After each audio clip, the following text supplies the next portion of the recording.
word non-entity is described as something that does not exist, or it only does exist in the imagination. And for so long, I related that as personal when I did not know how to ask for help. Though willing to give my last shirt and last dime to a willing friend and stranger, I didn't believe that success would ever enter into this life of mine. My mental health issues never confronted, only through my poetry, then dismissed. I needed some help. Marijuana is great, yet it is a mind-altering drug, and I realized through a clouded lens how much clearer my vision could be if I only trained my body and my mind to not be dependent on weed. See, as people, we create these outlets and we get rid of all these things we feel we don't need, but we keep around the grief and the anger like we selected them as friends. We remind us of the hardships that we went through. When we're asked why a little bitter, internally we suffer from lack of love, but the ones who love us, who steer us firmly in the right direction, are the last ones to receive text messages and phone calls.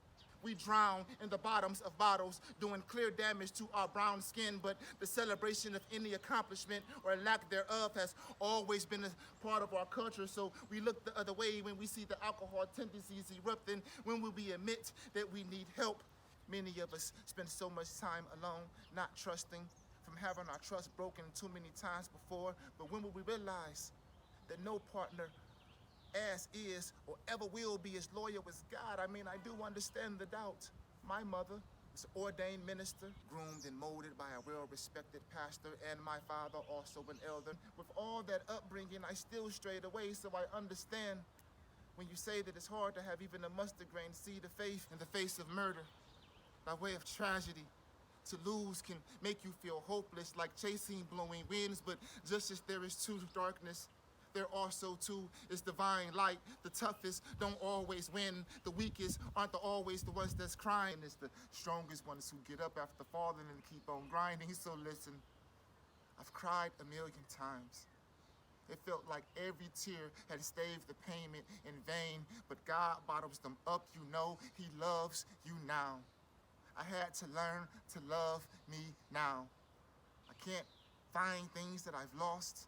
I had to learn that to rewrite history in my own life, it starts with redirecting, reconnecting, repositioning, loving yourself now through the hardships, because no one can do it for you.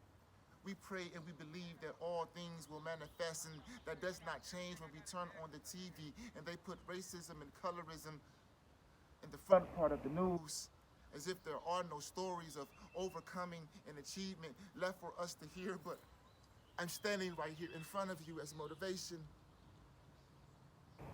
It won't be in a 30-minute segment or a talk show. We're doing a commercial break. They tell you how your credit card payment is the only thing standing in the way of your divine light. You can be anywhere in the world without money or credit card, and just with a small grain mustard seed of faith. Ask God with sincerity for his help.